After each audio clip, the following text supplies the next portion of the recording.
আজারির মাহফিলে যত লোক হচ্ছে তত কুয়াকাটা খেপে যাচ্ছে, আজারির মাহফিলে যত লোক হচ্ছে তত তাহিরি খেপে যাচ্ছে, আজারির মাহফিলে যত লোক আছে তত আলাউদ্দিনটা খেপে যাচ্ছে, আজারির মাহফিলে যত লোক হচ্ছে তত কবর পূজারীরা খেপে যাচ্ছে।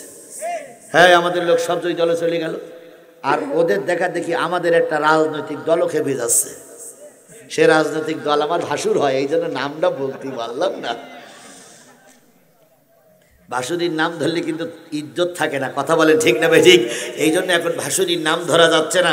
তবে নিশ্চয়ই আকলমান ইশারাই বাসাত ওই ভাসুর যে কারা আপনারা নিশ্চয়ই নিশ্চয়ই নিশ্চয়ই নিশ্চয়ই। আচ্ছা বলুন তো, সাপ বড় না ট্যাংরা মাছ বড়? বুঝে শুনে বললেন, সাপ বড় না ট্যাংরা মাছ বড়?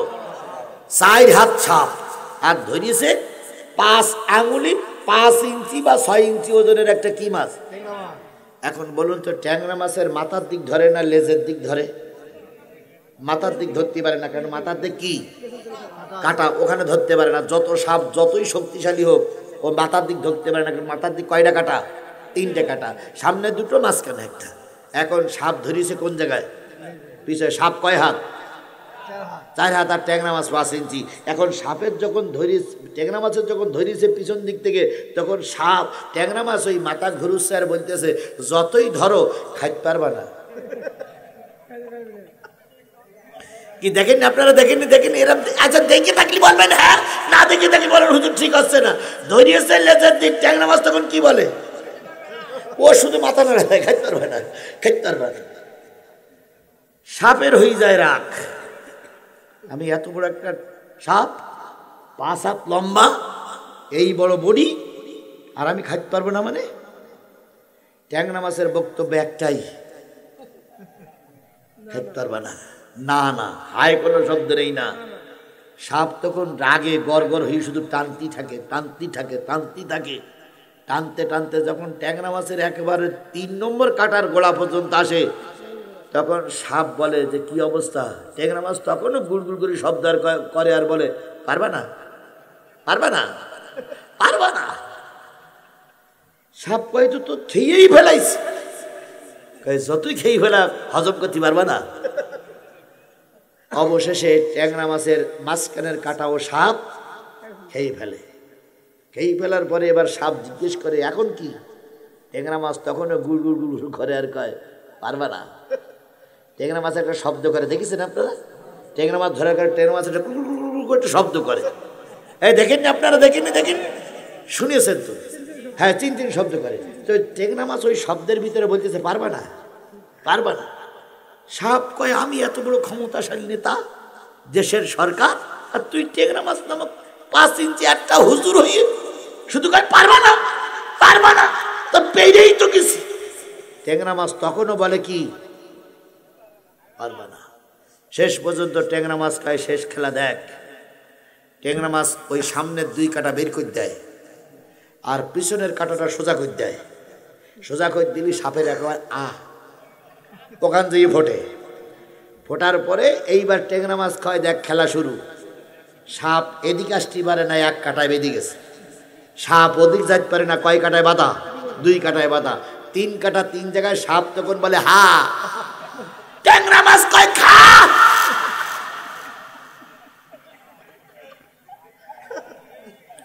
শেষ পর্যন্ত দেখা গেল 7 টাকার পরে ট্যাংরা মাছ গালের ভিতরে আছে, সাপ ইন্নালিল্লাহ।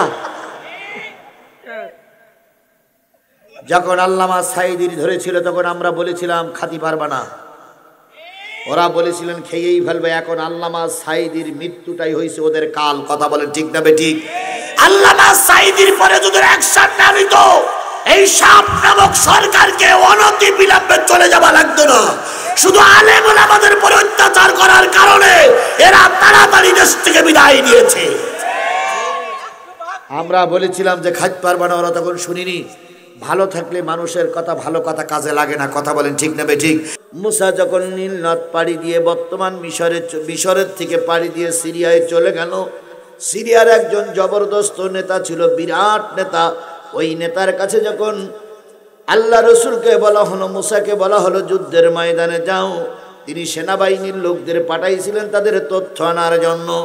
ওই ওই লোকদের তথ্য নিয়ে এসে বলল, আমরা এই বিশাল বাহিনীর সঙ্গে যুদ্ধ করতে পারবো না, মুসা তুমি আর তোমার আল্লাহ চলে যাও। আল্লাহ পাক বলতেছে, সেদিন মুসাকে বলা হয়েছিল তুমি আর তোমার আল্লাহ যুদ্ধ করো। ও সাহাবীরা, তোমরাও যেন মুসার অনুসারীদের মতন হয়ে যেও না, আল্লাহ রসুলকে ময়দানে ফেলে তোমরা যেন পালিয়ে যেও না।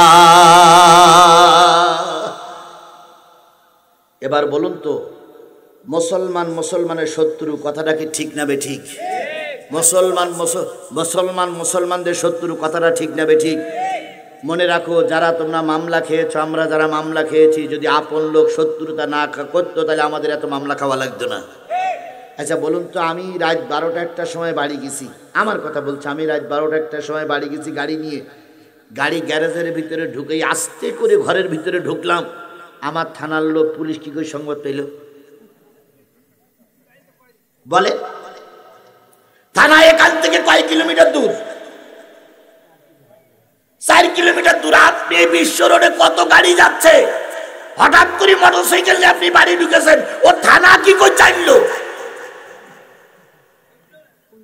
তাহলে নিশ্চয়ই পাশের কেউ না কেউ বলে দিয়েছে যে আব্দুর রহমান কেবল বাড়ি ঢুকেছে, কথা পাশের লোক বলে দেয়নি? তাহলে পাশে যিনি আছেন উনি হয় আপনার আপন ভাই, নাই আপনার চাচাতো ভাই, নাই আপনার খালাতো ভাই, নাই আপনার জ্যাঠাতো ভাই। এরাই যদি শত্রুতা না করত, আল্লাহর কসম কোন লোককে মামলায় জেল খাটা লাগতো না। আমরা কি সেই শত্রুতা এখন করতেছি? আমরা কিন্তু সেই শত্রুতা করি না। সেদিন দেখলাম, গতকালকের আগের দিন দেখলাম, এক নেতা আর এক নেতার কাছে ফোন দিচ্ছে যে ভাই তুমি বাড়ি এসো, তোমার বাড়ি থাকার কোনো সমস্যা হবে না। কয় বাড়ি থাকার সমস্যা হবে না? বলতেছে আমার তো পুলিশ খুঁজতেছে। কয় তুমি 9 লাখ টাকা দেবা, 10 লাখ দেবা, 1 লাখ খাবো আমি, আর 9 লাখ নেতা দিদি ম্যানেজ করবো, তোমার আর কেউ ক্ষতি করবে না। তাহলে 9 লাখ 10 লাখ টাকা খেয়ে যারা আমলিগকে বাড়ি আনতে চায়, ওরা যদি জামাতের নেতা হয় তাহলে ওরা অপদার্থ নেতা। ওরা যদি বিএনপির নেতা হয় ওরা কলঙ্কিত নেতা। কথা বলে ঠিক না ঠিক? যারা ঘুষির বিনিময়ে একজন হত্যাকারীকে মাফ করে দিতে পারে, এরা নেতা নামের কলঙ্ক। এরকম কলঙ্কিত নেতা আমাদের বাংলাদেশে এখন বিশেষ বিশেষ জায়গায় মাথা উঁচু করতেছে। এই কলঙ্কিত নেতাদেরকে চিনতে হবে। বলুন তো, আগে হতো লোকের দোকান দখল, আগে হতো চাঁদাবাজি, এখনো যদি সেই দোকান দখল সেই চাঁদাবাজি হয় তাহলে আমলিগ তারাই লাভটা কি? কি আমার কথা বুঝতে পারেননি মনে হয় আপনারা? মুসলিম, খ্রিস্টান, যৌন, পাদ্রী, আওয়ামী লীগ, বিএনপি, জাতীয় পার্টি, জামাত ইসলাম, তাবলিগ, চরমনাই, হেফাজত, সকলে মিলেমিশে থাকবে, কেউ কারোর ঘাড়ের পরে লাঠি মারবে না। এমন একটা দেশ তো আমরা চাই, জোরে বলেন চাই। তাহলে সেই দেশ গড়তে গেলে, সেই সোনার দেশ তৈরি করতে গেলে কাদের সঙ্গে থাকতে হবে, ও দায়িত্বটা আমি আপনাদের পরে দিয়ে গেলাম। ও দায়িত্বটা আমি আপনাদের পরে দিয়ে গেলাম। ও আমার জাতি, এই 52 বছর পরে একটা সুযোগ এসেছে। এই সুযোগ যদি হাতছাড়া করে দেওয়া হয়, 100 বছর মার খাওয়া লাগবে, আরো 100 বছর মার খাওয়া লাগবে। এই জন্য এই সুযোগটা আমাদের কাজে লাগাইতে হবে। কথা বলেন, কথা বলেন, কথা বলেন। এখন কিছু লোক মনে করতে ও জিহাদি লাগাই গিয়ে, ও হাফেজ সাহেব করুক, আমিও করব না, আমি যেভাবে আছি ওইভাবে থাকি। তুমি হয়তো বিনিময়ে 1000 টাকা পেলে, কিন্তু তুমি 1000 বছর তোমাকে মার খাওয়া লাগবে। তোমার মার খাওয়ার পরে তোমার সন্তানেরা মার খাবে, তোমার সন্তানেদের মার খাওয়ার পর নাতিমতি মার খাবে, আর তোমার কবরের পরে যাবে আর মানুষ থুতু দেবে যে এই লোক ঘুষ খাওয়ার কারণে, মির্জাফরি করার কারণে, মির্জাফরি করার কারণে এই ইংরেজ আমাদের দেশে মাথা ছাড়া দিয়ে আছে, সুতরাং আমরা মির্জাফরি করব না। কথা বলেন, আমার সঙ্গে কবে সবাই একমাত্র? মির্জাফরি করব না, আমরা কোরআনের পক্ষে থাকবো। রাসূলুল্লাহ সাল্লাল্লাহু আলাইহি সাল্লামের কাছে আয়াত নাজিল হলো। সাহাবী আজমাইনগণ বলেন, ইয়া রাসূলুল্লাহ, একটু ব্যাখ্যা করে বলবেন কি মুসার অনুসারীরা মুসাকে কিভাবে কষ্ট দিয়েছিল?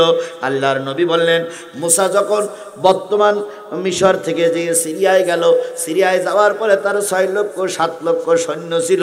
ওই জায়গা থেকে একজন লোক বেরিয়ে আসলো, নাম তার কারুন। কি নাম?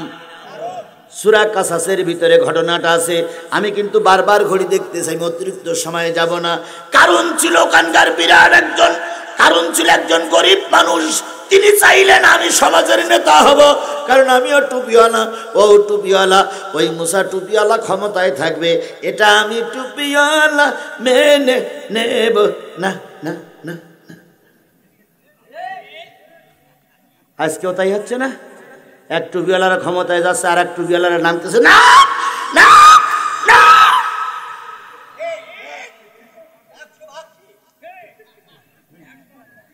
আজহারির মাহফিলে 20,000 লোক আছে, তাহলে আমি হিংসা করি, আমার লাভ আছে? আমার মাহফিলে আজকে 5,000 লোক হয়েছে কি 4,000 লোক হয়েছে, আজহারির মাহফিলে 40,000 লোক হোক, তা আমার কি? আজহারির মতন যোগ্যতা যখন আমার আসবে, তখন আমারও মাহফিলে 40,000 40-50,000 লোক হবে। কথা বলেন, কথা বলেন। নিশ্চয়ই আমার যোগ্যতা নেই, তাই লোক এত আসেনি। এটা বুঝিয়ে নিজেকে টার্গেট নিতে হবে না। আজহারির মাহফিলে যত লোক হচ্ছে তত কুয়াকাটা খেপে যাচ্ছে, আজহারির মাহফিলে যত লোক হচ্ছে তত তাহিরি খেপে যাচ্ছে, আজহারির মাহফিলে যত লোক আছে তত আলাউদ্দিনটা খেপে যাচ্ছে, আজহারির মাহফিলে যত লোক হচ্ছে তত কবর পূজারীরা খেপে যাচ্ছে। হ্যাঁ, আমাদের লোক সব জয়ী দলে চলে গেল, আর ওদের দেখা দেখি আমাদের একটা রাজনৈতিক দলও খেপে যাচ্ছে। সে রাজনৈতিক দল আমার ভাসুর হয়, এই জন্য নামটা বলতে পারলাম না। ভাসুরীর নাম ধরলে কিন্তু ইজ্জত থাকে না। কথা বলেন ঠিক না ঠিক? এই জন্য এখন ভাসুরীর নাম ধরা যাচ্ছে না।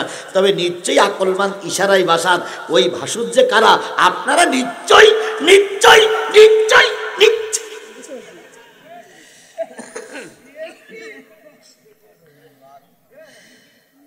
আমার ভাইরা, কারণ চিন্তা করলে আমাকে নেতা হতে হবে, কিন্তু নেতা হলে গেলে দল করতে গেলে কয়টা জিনিস লাগে বলেন তো? 4টা জিনিস লাগে। একটা হলো দল করতে গেলে একটা অফিস লাগে। আপনি একটা দলের নেতা, তাহলে কালাইতে বসতে গেলে একটা অফিস লাগবে না? দল করতে গেলে কিছু কর্মী বাহিনী লাগে, দল করতে গেলে একটা প্রতীক চিহ্ন লাগে, দল করতে গেলে দল করতে গেলে আরো কিছু কিছু লাগে, তার ভিতরে দল করতে গেলে একটা নাম লাগে। এই 4টে জিনিস না হলে দল করা যায় না। এখন কারণ চিন্তা করলো, আমি যে দল করবো, আমার তো লোক নাই, সব তো লোক মোসার পক্ষে, আমার তো টাকা নাই, টাকা থাকলে লোক ভাড়া করে কিনে পাওয়া যায়। তাই তো আলাউদ্দিন সাহেব, তাই তো তাহিরি বলতেছে আজহারি নাকি লোক ভাড়া করে নিয়ে গেছে, আজহারির অত দায় পড়েনি। আলাউদ্দিন সাহেব, আপনাদেরকে বলি, আপনারাও আপনাদের এলাকায় তাই কি আজহারি দাওয়াত করে দেখেন তো কেডা ভাড়াতে যায়? বলুন তো, এই মাহফিল কর্তৃপক্ষ যারা মাহফিল দিয়েছে, যদি আজহারি দাওয়াত নেয় তাহলে এরা কি দাওয়াত করবে? কেন? আজহারি যদি বলে যে আমি এই কালাইতি দাওয়াত নেব, শুধু এই কথাটা যদি বলে কালাইতি দাওয়াত নেব, অন্তত কালাইয়ের ভিতরে 5,000 লোক বলবে যে দাওয়াতটা আমি নেব। কারণ আজহারি আসলে যে লোক হবে, সে লোক জায়গা দিতে গেলে ওই আলুর ক্ষেত ছাড়া কোনো লাইন নাই। এইরকম মাঠে আজহারির লোক জায়গা দেওয়া যাবে? তাহলে তার কত লোক দাওয়াত করার জন্য চেষ্টা করছে। বন্ধু, হিংসা করো না, হিংসা করে জীবনে উন্নতি হয় না, হিংসা করলে অধপতনেই নামে। আল্লাহ রাসূল সাল্লাল্লাহু আলাইহি সাল্লাম বর্ণনা করতেছেন, কারণ এবার চিন্তা করলো আমার তো নেতা হতে গেলে টাকা লাগবে, টাকা পাই কই? এবার কারণ ছিল মুসা আলাইহিস সালামের আপন চাচাতো ভাই, মুসা আলাইহিস সালামের আপন ভগ্নিপতি, মুসা আলাইহিস সালামের পরে কিতাব নাজিল তাওরাতের হাফেজ, আর আপন চাচাতো ভাই আপন ভগ্নিপতি তাওরাতের হাফেজ, আর মুসলমান 4টে গুণ ছিল কারণের। মুসা আলাইহিস সালামের কাছে যেয়ে বলতেছে, ও মুসা, তুমি না আমার স্ত্রীর ভাইরে কি বলে? শালাও গালাগালি, সুমন্দু গালাগালি, কুটুম বলি। যাই হোক, কি 12টা বেজে গেছে নাকি দেখেন তো? তাহলে ওই 4-5 জন লোক একসঙ্গে উঠলো কেন?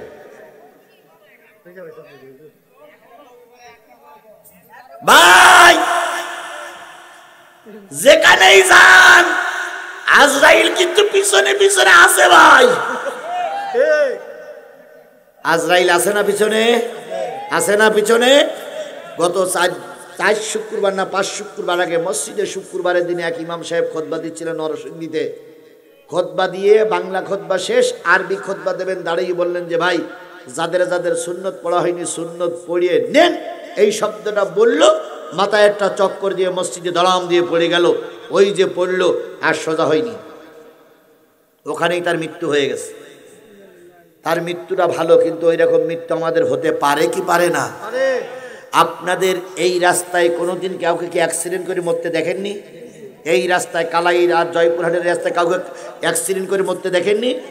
আচ্ছা বলুন তো, ওই লোকটা কি বাড়ির থেকে মরার নিয়েতে রাস্তায় গিয়েছিল? লাশ হয়ে ফিরে আসলো।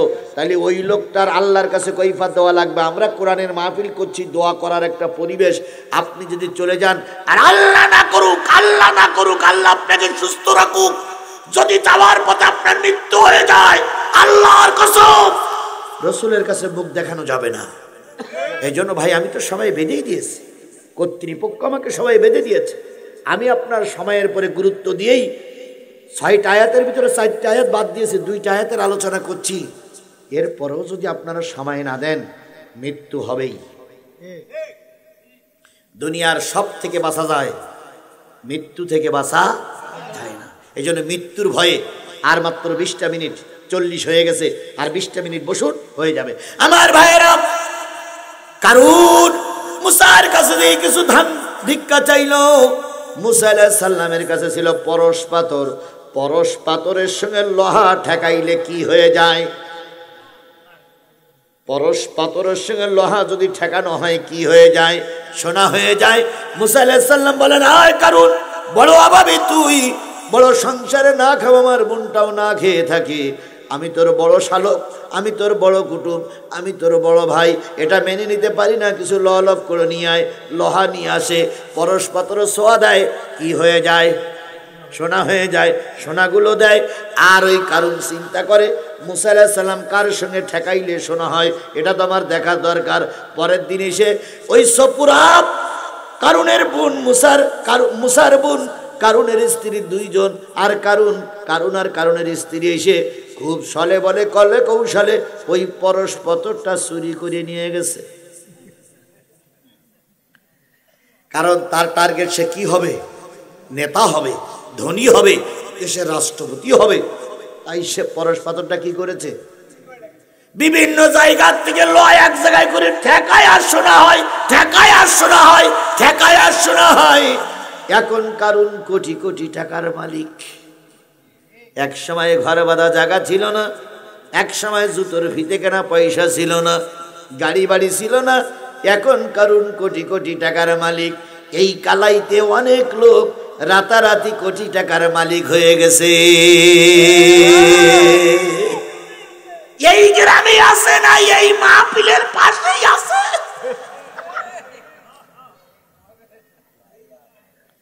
যারা মেম্বারি ভোটে পাস করতে পারেনি তারাই হয়ে গেল উপজেলা চেয়ারম্যান। যারা উপজেলা না চেয়ারম্যানই ভোটে 3 বার ফেল করেছে তারাই হয়েছে এমপি।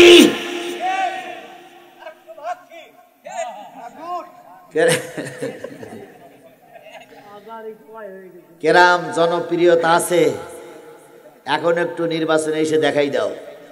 তবে হ্যাঁ, রাতারাতি ওই দল থেকে পরিবর্তন হয়ে সরকারি দলের কর্মী হয়ে রাতারাতি কোটি কোটি টাকার মালিক হয়েছে। কথাটা ঠিক বললাম না বেঠিক বললাম? কারণ কোটি টাকার মালিক। এখন মুসার কথা শুনতে চাই না। মুসা কোন আদেশ করলে বৃদ্ধাঙ্গুলি দেখায়, ভয় দেখায়। এখন কোটি টাকার মালিক আমার এখনো কিছু লোক এই এলাকায় আসে, খবরদার আমার সঙ্গে ডাঙ্গা দিতে আসবি না, একেবারে কিয়ামত করি ফেলবো। কিন্তু একটা জিনিস মনে রাখো বন্ধু, যত টাকার মালিক তুমি হও না কেন, 3 বার বমি আর 4 বার যদি পাতলা পায়খানা হয়, তোমার টাকা পয়সা কোনো কাজে লাগবে না। কারণ এবার চিন্তা করে আমি ধনী, আমি রাষ্ট্র গঠন করবো, আমি দেশের সরকার হব। এমত অবস্থা আল্লাহ বললেন, মুসা কারণ কিন্তু বিরাট অধ্যত্বপূর্ণ হয়ে গেছে, ওরে ডেকে একটু সান্ত্বনা দাও। এখন ডেকে যখন ভালো কথা বলে উল্টো তেজ করে। আমরা কিন্তু বিগত 15.5 বছর এই আওয়ামী লীগ সরকারকে আমরা কিন্তু দেশ ছেড়ে চলে যেতে বলিনি। আমরা কি বলেছিলাম? আমরা বলেছিলাম যে আসো আমরা একটা সবাই মিলে দেশ গঠন করি। কিন্তু ওনারা আমাদের কথা শুনে শুধু রাগ দেখাতেন, শুধু রাগ দেখাতেন। এখন টোপলা টুবলি বেদিনে পালাইছাও কেন? যদি তখন আমাদের কথা শুনতো তাহলে টোপলা টুবলি বেদিনে পালাই যাওয়া লাগতো না। কথা বলেন ঠিক নেবে ঠিক? আচ্ছা বলুন তো, যারা চলে গেছে এদের সেই থেকে এরশাদ কোনো অবস্থায় দোষী কম না বেশি? এরশাদের দোষও কিন্তু সমান সমান, কিন্তু এরশাদ কিন্তু পালাইনি। কিন্তু এদের পালানো হয়েছে কারণ এরা দেশের কথা শুনি নাই। আমার ভাইয়েরা, কারণ ওই একই বক্তব্য যখন দিল নবী সাল্লাল্লাহু আলাইহি নবী মুসা আলাইহিস সালাম বললেন, কারণ রে অদ্যত্ব দেখাস না, অহংকার দেখাস না। আল্লাহ সব জিনিস মেনে নেয়, অহংকার কোনোদিন মেনে নেয় না। কারণ আর অহংকার করতে শুরু করলো। মুসা জামানার পয়গম্বর একদিন ডেকে বলে, শোন, যেভাবেই হোক টাকা করেছিস, চুরি করি হোক, সুদ খেয়ে হোক, ঘুষ করি হোক, আর পরে জয়ী ফাঁকিদের হোক, আর দোকান দখল করি হোক, আর জায়গা দখল করি হোক, আর মারামারি করি হোক, যেভাবে টাকা করেছিস এখন জাকাত দে। এখন কি দে? জাকাত দে। জাকাত দিলি দেখি আল্লাহর কাছে বলি গিয়ে তোর মাফ করা যায় কিনা। কারণ বলতেছে, ভাই জাকাত দিলি কি আল্লাহ মাফ করে দেবে? দেবে কিনা সে সুপারিশ আমি পরে করবো, তুই জাকাতটা তো দে। তো কারণ মাথায় একটু নিচে করিয়ে বলতে, কত টাকা জাকাত দিতে হবে বলে মনে হয়? মুসা আলাইহিস সালাম বলতেছে, আমার ধারণা তোর যে টাকা আছে অর্ধেক জাকাত দেওয়া লাগবে। কারণ খেবে বলতেছে, টাকা তো আয় করা লাগে না, শুধু ফতোয়া দিন পারলি বেঁচে যাও।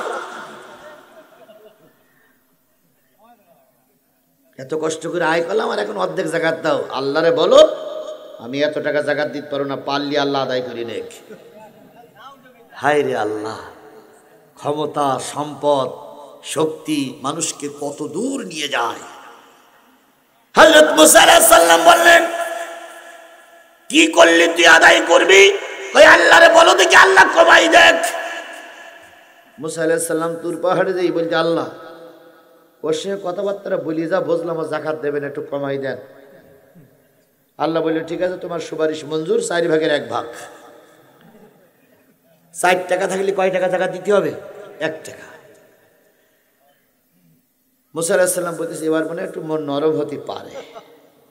এসে বলতে, ভাই রে, আল্লাহ তোর পরে দয়া করেছে। তো বলতে, কি দয়া করেছে? কয় বলেছে আল্লাহ বলেছে 4 ভাগের 1 ভাগ। কারণ বলতেছে, তুমি আমার কত টাকা তা জানো? কত কোটি টাকার মালিক আমি তা তুমি জানো?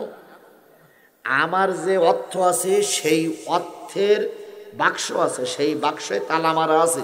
ওই তালার যে চাবি আছে, ওই চাবি বহন করতে গিয়ে আমার পিছনে 70টা উট আছে। চাবি বহন করতে গিয়ে কতটা উট আছে? 70টি উট। আচ্ছা, 70টা উটির পিটি হইল ওই বাক্সের তালা মারা। তালা মারার পরে চাবি 70টা উট বহন যদি করে, তাহলে তালা বড় না চাবি বড়? তালা বড়। তাহলে 70টা উট লাগে যদি চাবি বইতে, তাহলে তালা বইতে কটায় উট লাগবে? এবার বলুন তো, ওই তালা বড় না ওই বাক্স বড়? তাহলে বাক্স বহন করতে কটা উট লাগবে? তাহলে ওই লোক অহংকার করবে না, তো কি শেখ হাসিনা রহমাতুল্লাহ আলাইহি অহংকার করবে? অহংকার তো ওরাই করবে, কারণ ওদের টাকার গরম এত, ওরা আর কাউকে মানতেছে না। মুসা আলাইহিস সালাম বললেন, তুই কি বলতে চাচ্ছিস? কয় আল্লাহরে বল আরো আল্লাহ কমাই দেখ। তো আল্লাহ বললো 10 ভাগের 1 ভাগ হবে না, শেষ পর্যন্ত শতকরা 2.5%। এখন তাই আছে না? এখন সেই নিয়মটা এখনো চালু আছে না? কারণ এবার বললো, ঠিক আছে, আল্লাহ যখন দয়া হয়েছে, একেবারে তো আল্লাহরে ফিরাই দেওয়া যায় না। আর মাঝখানে তুই বারবার নালিশ করতেছো, তুমি আমার বড় কুটুম, একবার তো তোমার কথাটাও ছেড়ে দেওয়া যায় না। আমাকে একটু সপ্তাহখানি হিসেব করতে দেন, দেখি কয় টাকা হয়।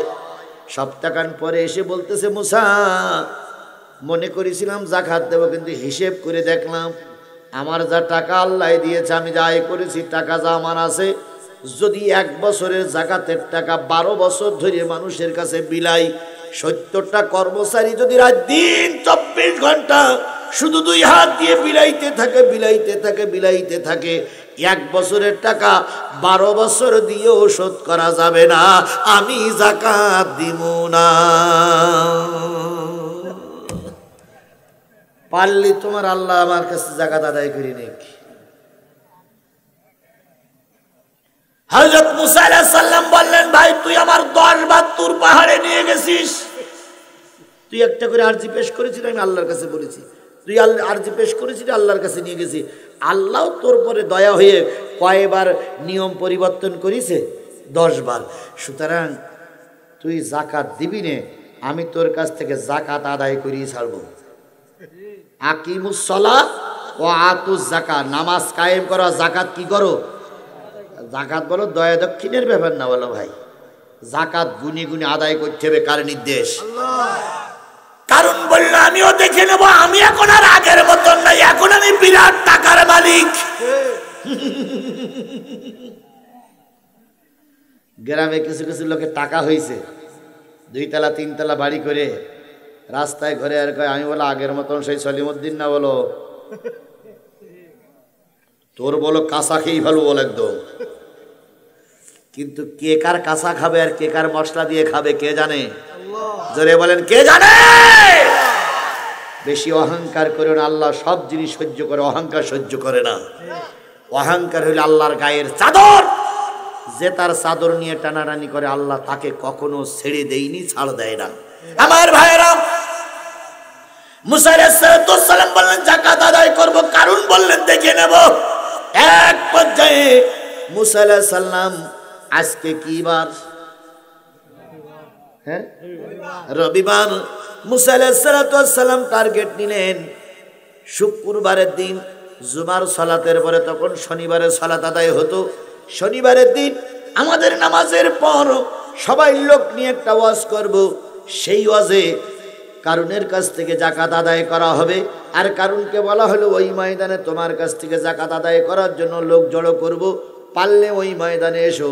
কারণ চিন্তা করলো মুসা আলাইহিস সালামের দলে এখন লোক বেশি, যে কোনো কায়দায় মুসাইকে ঠকাইতে হবে, মুসা যেন যাকাত আদায় করার কথা মুখে না আনতে পারে। তাই কারণ এবার পরিকল্পনা করে একটা মহিলাকে ম্যানেজ করলো।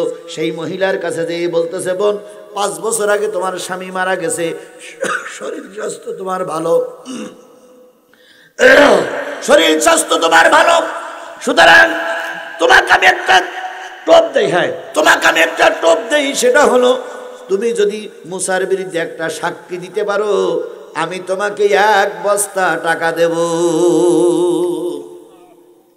যখন কোন দিক থেকে ম্যানেজ করা না গেল, তখন মুসা আলাইহিস সালামের বিরুদ্ধে ওই কারুন নামক হুজুর লোক তৈরি করতে শুরু করলো, যাতে করে মুসার বিরুদ্ধে অপবাদ দেওয়া যায়। মহিলা বলতেছে, ও ভাই কি বলতে চাচ্ছ তুমি? কয় তোমার তো পেট দেখি মনে হয় তোমার পেটে বাচ্চা,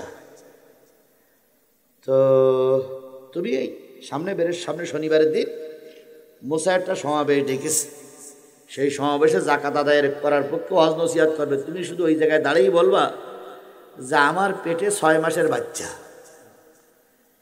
5 বছর আগে স্বামী মারা গেছে, আর এই বাচ্চার জন্মদাতা তোমার মুসা হুজুর। এই সাক্ষীটা দিলে তোমাকে কতগুলো টাকা দেওয়া হবে? 1 বস্তা সোনার টাকা দেওয়া হবে। কারণ চিন্তা করলে 1 বস্তা টাকায় যদি আমি এই বিরাট একটা সাক্ষী জোগাড় করতে পারি, তাহলে মুসা আর কখনো মাথা উঁচু করে দাঁড়াতে পারবে না। এ পরিকল্পনা অতীত থেকে হয়ে আসতেছে, এখনো সেই একই পরিকল্পনা চলছে।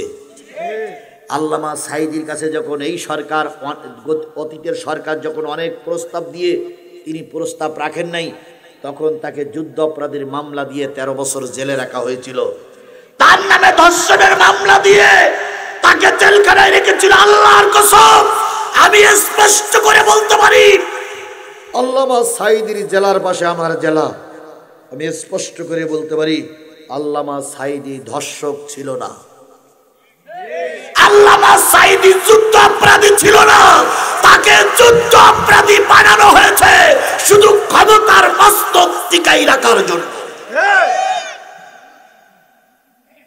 কারণ ওই পরিকল্পনা নিয়ে মহিলার কাছে যখন গেল, মহিলা তখন বলতেছে, ভাই আমি তো হুজুরির কোনোদিন দেখিনি, আমি তো মুসা নামক হুজুরির কোনোদিন। কয় দেখা লাগবে না, তুমি বলবা আমি দূর থেকে দেখেছি। সাইদি সাহেবের বিরুদ্ধে যে সাক্ষীগুলো হয়েছিল একই কায়দায়।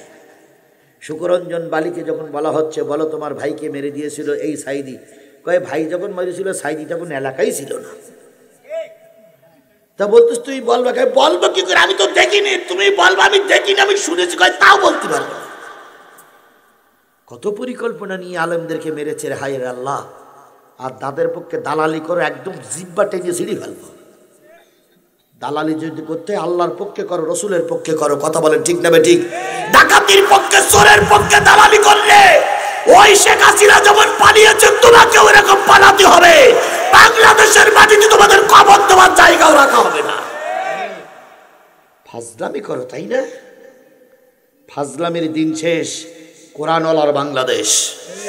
কথা বলেন, ফাজলামির দিন শেষ, কোরআনওয়ালার বাংলাদেশ। ফাজলামি করবো, ভারতে যাও, তোমার ম্যাডাম যেখানে আছে ওখান দিয়ে ফাজলামি করো। এদেশে কাউকে আর মাথা উঁচু করে ফাজলামি করতে দেওয়া হবে না। আল্লাহ আমাদের হেফাজত করুক। তখন মহিলা বলতে, আমি দেখিনি। কয় দেখা লাগবে না, তুমি শুধু সাক্ষী দেবো। সাক্ষী দেবো, আমি তো দেখিনি।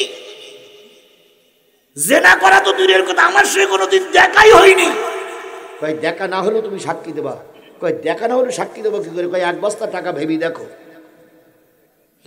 মহিলা রাজি হয় না। শেষ পর্যন্ত বলে, আমার কি করতে হবে? কয় আগামী শনিবারে মুসা আলাইহিস সালাম ভাষণ দেবে, ওই জায়গায় যেই তুমি দাঁড়াই থাকবা, যা বলতে আমি বলবো তুমি শুধু একটু দাঁড়াবা, তোমার পেটটা যেন একটু উঁচু দেখা যায়, আর কিচ্ছু করা লাগবে না।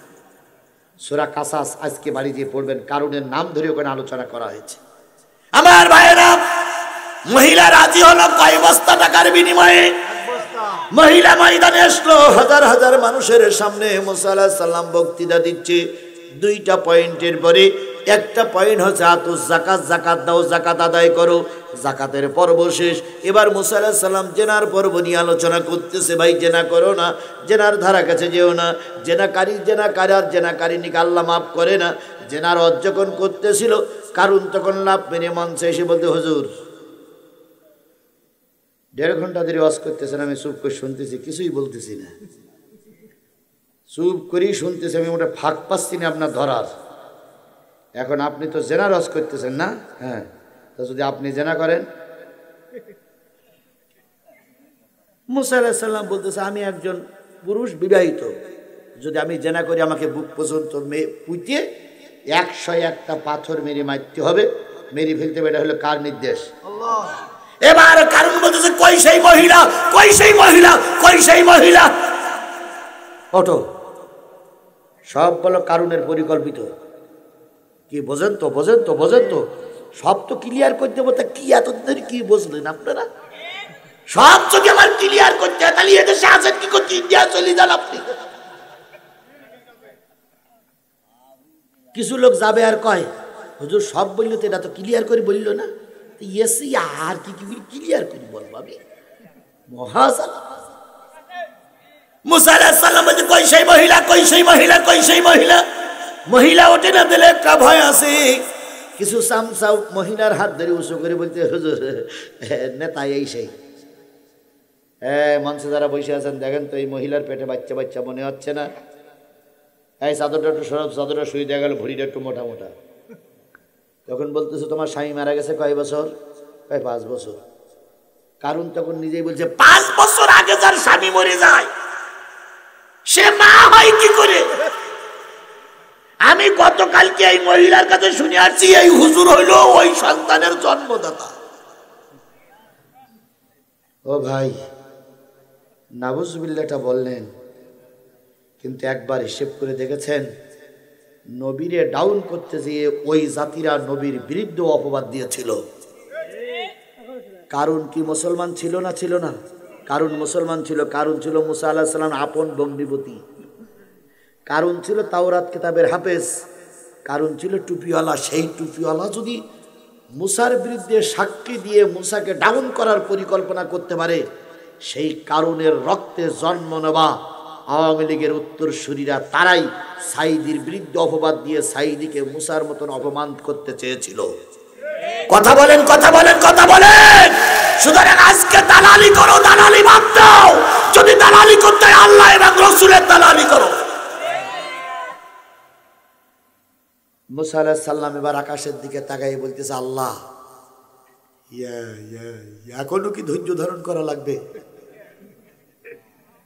মুসা আলাইহিস সালাম তোতলা মানুষ ছিলেন না একটু? এখনো কি ধৈর্য ধারণ করা লাগবে? আল্লাহ কয়, মুসা ধৈর্যশীলদের আল্লাহ, ইন্নাল্লাহা মাআস সাবিরিন, আল্লাহ ধৈর্যশীলদের সঙ্গেই থাকে। যখন বাংলাদেশ জামাত ইসলামের শীর্ষ নেতাদের ফাঁসি হয়, তখন যদি তারা ধৈর্য ধারণ না করত, এতদিন পর্যন্ত টিকে থাকতে পারত না। বিএনপির খালেদা জিয়া, তারেক রহমানের পরে যে মামলাগুলো চাপানো হয়েছিল, বিএনপি যদি ধৈর্য ধারণ করে না থাকতো, বিএনপির অস্তিত্ব বাংলাদেশে থাকতো না। এই জন্য বিপদে পড়ে যারা ধৈর্য ধারণ করে তারাই হলো প্রকৃত বুদ্ধিমান, চালাক। আল্লাহ রাব্বুল আলামিন বললেন মুসা, আল্লাহ রাব্বুল আলামিন বললেন মুসা এখনো ধৈর্য ধারণ করা লাগবে। কয় আল্লাহ একটা নারী এনে সামনে বলতেছে আমি নাকি তার সঙ্গে ফুটুস ফাটাস করিস,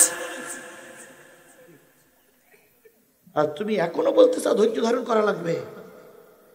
আল্লাহ কয় মুসা রে, তোর খেলা শেষ, আমার খেলা শুরু। তোর চেষ্টা শেষ, এবার শুরু হবে কার খেলা? আল্লাহর খেলা। কিভাবে খেলবেন আল্লাহ? জিবরিল আমিনকে বললেন, জিবরিল যাও যাও, যেই আমার মুসারে বলো, যারে যা বলবে সে তাই শুনবে। শুধু এতটুকু বলুক, এতটুকু বলুক, এতটুকু বলুক কার দ্বারা কি সাহায্য সে নিতে চায়। মুসা আলাইহিস সালামের সামনে জিবরিল আসলেন। জিবরিল এসে বললেন, ও মুসা, তুমি যারে যা বলবা সে তাই শুনবে। এবার মুসা আলাইহিস সালাম চিন্তা করছে, কিছু একটা করতে গেলে একটা প্রমাণ পাওয়া লাগতে পারে। মুসা আলাইহিস সালামের কানে কানে জিবরিল কয়, ওই মহিলার বলো কত টাকা খাইছো?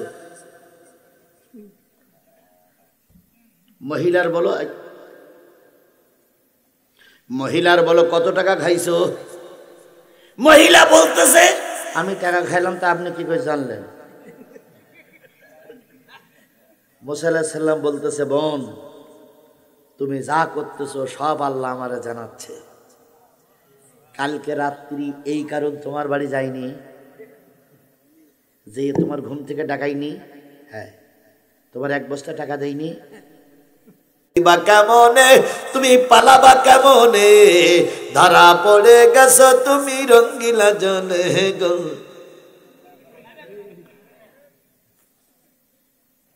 মহিলা চুপ। তখন কারণ বলতেছে, যতই তুমি নরম নরম কথা বলো, ও মহিলা স্বীকার করেছো তুমি ধর্ষক। ক্ষমতার একটা আলাদা জোর আছে না ভাই, সেই জোরের বলেই এরা এতদিন পর্যন্ত টিকে ছিল।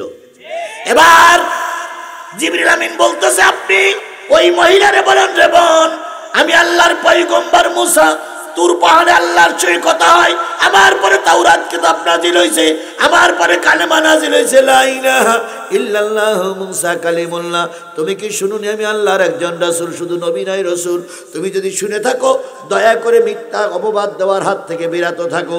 মহিলা কিছুই বলে না। জিবরিল কানে কানে কয়, ও মুসা, ওই মহিলারে বলো, ওই কারণ যে তোমার 1 বস্তা টাকা দিয়েছে, ওর ভিতরেও ধোঁকা আছে।